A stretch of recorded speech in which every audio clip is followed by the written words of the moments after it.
Good morning everyone, Gala and Stro here. Kasama na naman natin si Miss Gala, si partner natin. So welcome guys sa aking channel, Gala and Stroll. Pasok!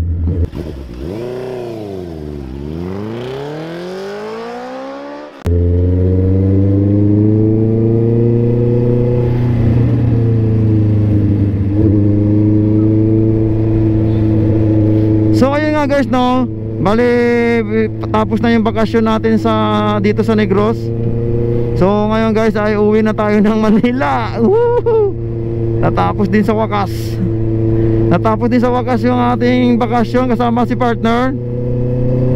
So ngayong umaga guys ay uwi na kami. Dito try namin pupunta dito sa Ibimagaluna kung mayroong barko papuntang Panay. So ang ganda-ganda ng bakasyon namin ni partner. No partner, no? Yes.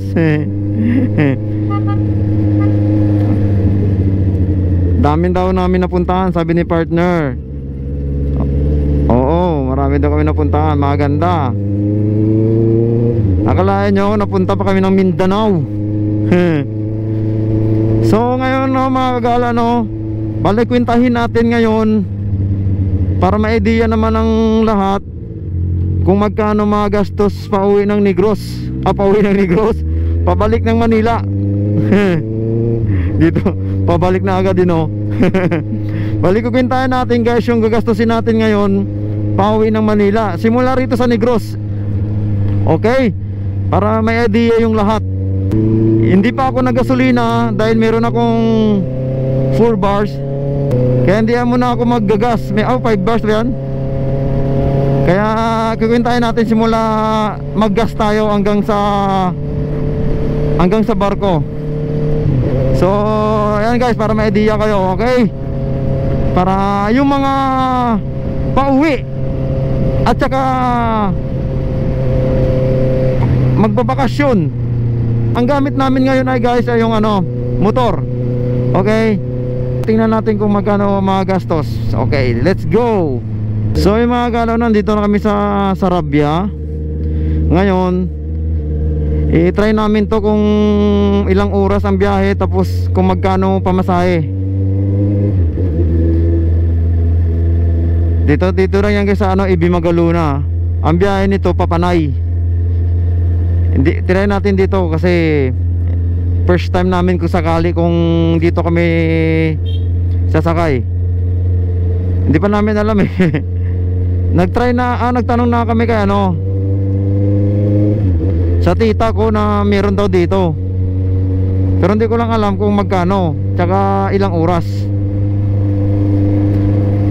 Madudukot mo ba cellphone mo, gang? Madudukot mo ba cellphone mo? I-search mo kung ilang oras sana.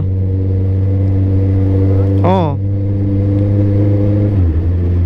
Ay, hindi natin. Mamaya na lang, nakalimutan ko yung pangalan eh. Nakalimutan ko yung pangalan ng dadaungan dun sa Panay. Mamaya tatanong na natin dito. So yun na guys, no, dito na kami para i-try natin, mag-inquire muna. Pag hindi, kung hindi okay sa amin, doon na lang kami dadaan ulit pupunta na lang kami ng Bacolod, tapos dumanggas na lang ulit. Kaya try na lang natin dito, try natin. So ayun nga guys, no, bali dito na kami, alas 10 pa daw, mag alas 9 pa lang. So ay mga gala, no, bali nakakuha na tayo ng ticket kasama si partner natin. Ang motor natin, no, loaded, oh, punong-puno, oh. So ayan guys, ayun mga gala, no, ang biyahe dito ay mga 1 oras. Kasi medyo malapit lang, oh, yun, nakita na agad yung Panay Island. So, kaya first time namin dito, sabi daw mabilis daw dito, tsaka malapit sa bibiyahin mo pa Katiklan. Iwan ko lang ha. Ang bayaran namin dito ngayon ay 882. Dalawa na kami ni partner. Ayan. Simula rito hanggang sa Panay, 882 ang nabayaran namin dalawa kasama yung motor. So 882 i-plus natin yan mamaya pati sa gasolina. Ay, kasi hindi, wag na natin pala isama yung gasolina kasi depende sa dala yung sasakyan eh, diba? So yun nga guys, nandyan ang barko. Bali pupunta na tayo.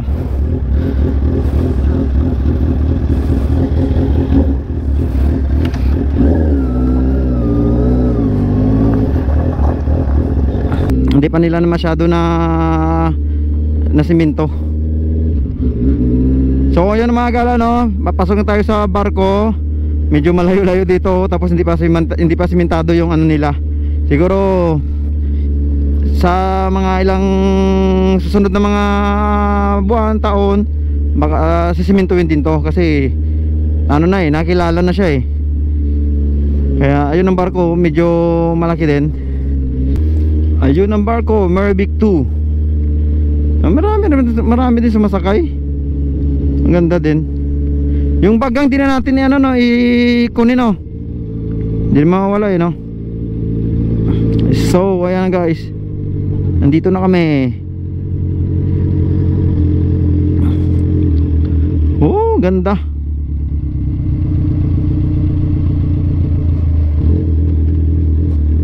Baba na gang, pwede ka na doon pumunta sa taas. Nandun na yung motor natin. So safety na doon. Itatali na yon, tapos dito na tayo. Ayun guys, tatandaan nyo 882 na bayaran natin ngayon papunta sa Panay. Okay? So yun mga karano, nandito na kami sa may Bayang. So ganda ng biyahe, bilis lang. Baba tayo.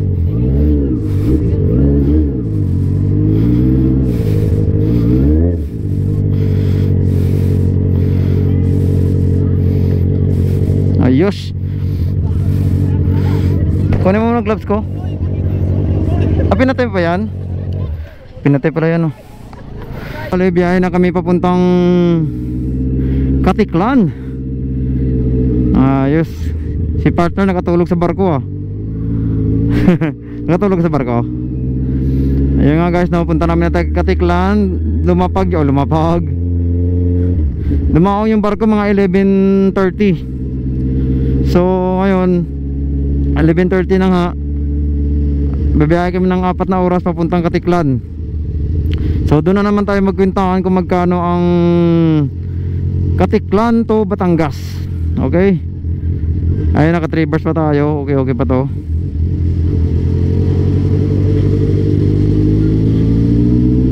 Verdict. Ayun, 4 hours ang biyahe natin. Kwentahin natin mamaya lahat para yung mga pupunta na ang pauwi Negros to Batangas, may idea na kayo kung magkano ang mga gastos gamit ang motor. Tsaka depende sa motor. Kasi pag small cc, murang small cc. Nakadepende sila sa cc kasi tinatanong dun sa may EB Magaluna kung ilang cc.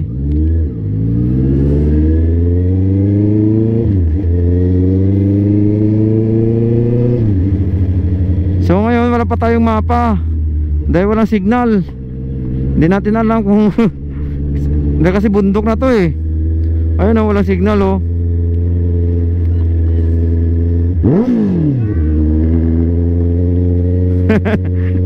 Ya bomba daw.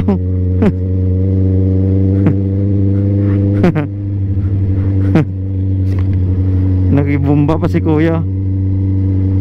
Di ba? Tuwang-tuwa sila. Tuwang-tuwa sila pag may pinagbibigyan yung bomba nila. Okay lang gang At least masaya sila, di ba? Masaya sila. Tayo nag-enjoy din. Siyempre di ba? Di ba? Aggressive. Oo, di ba? Aggressive partner. Kaya ayun guys, biyahe tayo. Ingat tayo sa biyahe. Depende na lang kung gugutumin si partner. Yun, hinto tayo sa kung saan may kainan. Di ba? Ganda rin pala dito, maganda rin ang biyahe dito Next time pag makauwi naman sa ulit sa dito sa Negros, siguro dito na ako dadaan. Kasi mabilis di ba gang malapit lang Kaya enjoy natin ang biyahe natin guys. Saka ingat-ingat tayo. Bali, nandito na kami sa Mambusaw. Ngayon dadaan tayo dun sa mga tao na tumulong sa atin. Kahit mag-hi lang tayo ba, Nugang no, mag-hi lang tayo sa kanila. Naghinang ng ating radiator nung nabutasan tayo ng radiator. Tsaka si Dondon, siya yung nagtulak at nag-refer sa akin kay Kuya Jeremy. Alright, kahit mag-hi lang tayo sa kanila, okay na yon. So guys, nandito na si Kuya Jeremy. Hello?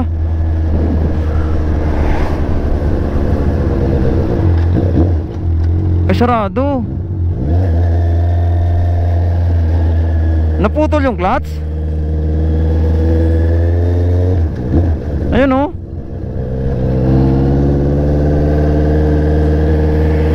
Hindi naman siya naputol, natanggal siya. Ha? Ano? Hindi naman siya naputol, nalaglag lang yung dugtong niya. Nakatornilyo kasi yan. Ayun oh. Tingnan mo gang. Tingnan mo sa kabila.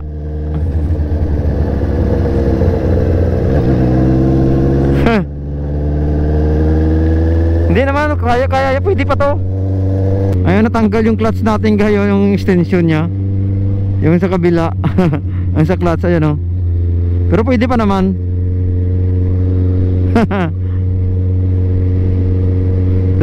Sarado si Kuya Jeremy. Si boss ano lang, doon na lang.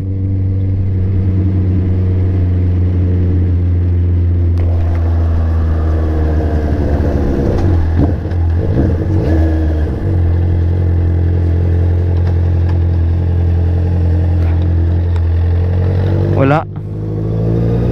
So ayun nga guys, nawala si Kuya Jeremy, sarado. Si Sir Dondon yata nasa loob.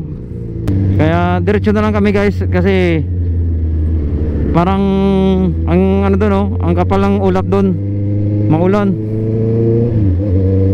Kaya diretso tayo, diretso.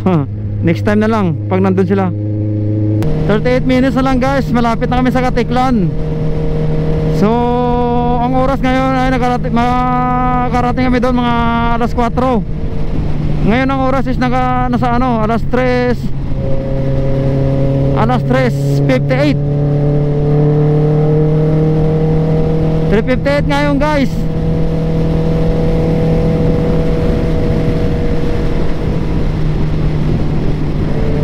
Ganda ng biyahe namin. Umulan ng umambon lang ng konti, tapos nawala naman siya agad.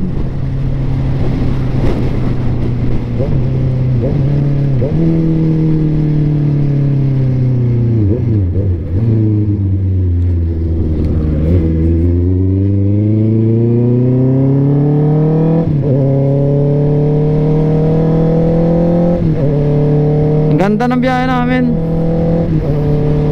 Ang ganda pa ng kalsada. O, di ba?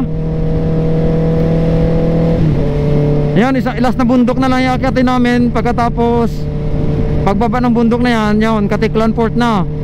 So sasakay tayo ng barko ulit. Tapos ano, tingnan natin ulit yung presyo, kung magkano babayaran natin. Okay. Kaya ano lang kayo, manood lang kayo. Manood lang kayo guys, para malaman yung presyo ng presyuan ngayon.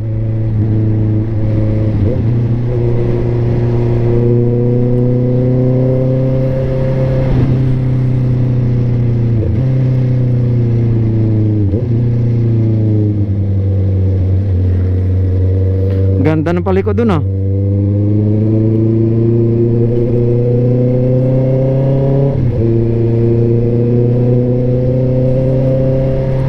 Oh, di ba?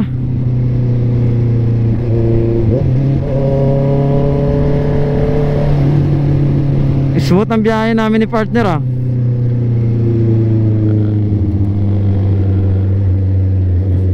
So pag-akyat ng bundok, baba, Katiklan na.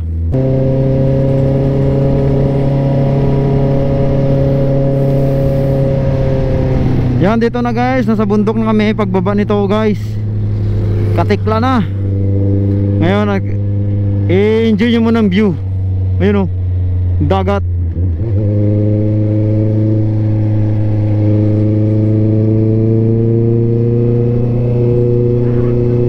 Ganda ng view, ganda ng view.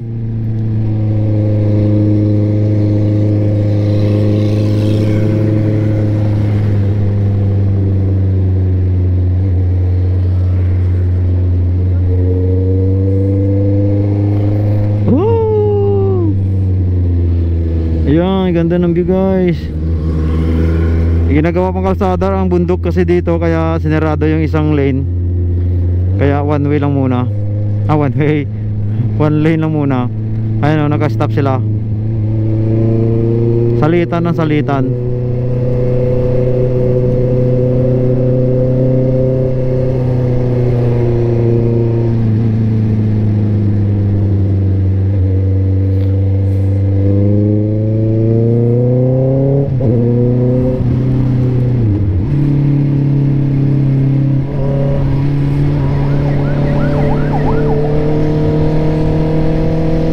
So ay mga ganano, update ulit tayo guys.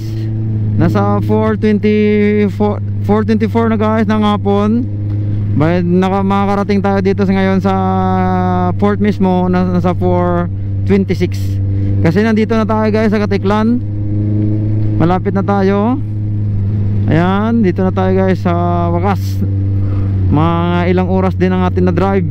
Nakarating tayo ng safe. Partner, wala na kami yung Fredcon ni partner dahil nalubat na yung Fredcon ko.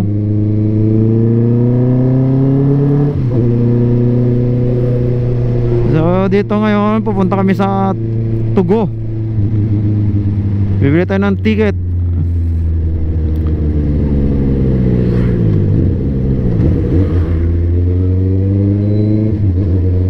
Ano, traffic pa?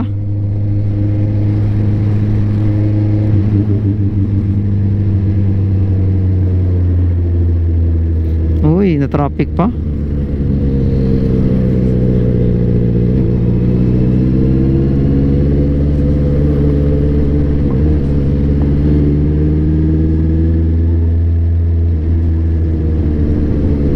Ayun.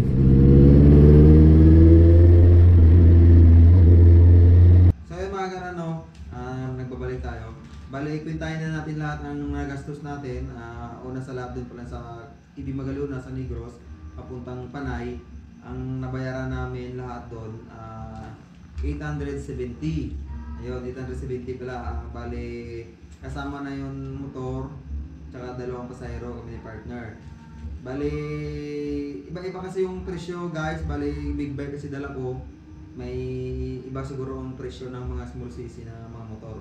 Yun lang, basta 870 na bayaran namin. Negros, sa Ibi Magaluna papuntang Panay, sa Bayang, doon ang port nun. Tapos dito naman sa Katiklan to Batangas, ang nabayaran namin ni partner sa tao, ang nabayaran namin sa tao, dalawa kami, 6,100, tao lang yon. Tapos sa motor naman, ang nabayaran ko sa motor, 4,300. Ayaw total at guys na gastos namin, simula Negros papuntang Batangas, pamasahe lang yun, tugo lang yun. Nasa 11,270. Yun, 11,270 ang nagastos namin sa pamasahe pa lang yun. So ayun lang guys, ang gastos namin. Hindi pa kasama yung gasolina namin sa motor. Pero kung isama kong gasolina sa motor, big bike kasi guys ang dala, siyempre mas magastos yun, sa mas maano yung kain ng gasolina ng big bike. Ang nagastos namin sa gasolina ay nasa 1,200, mga 1,200 yung da. Lagay natin mga 1,000 na lang.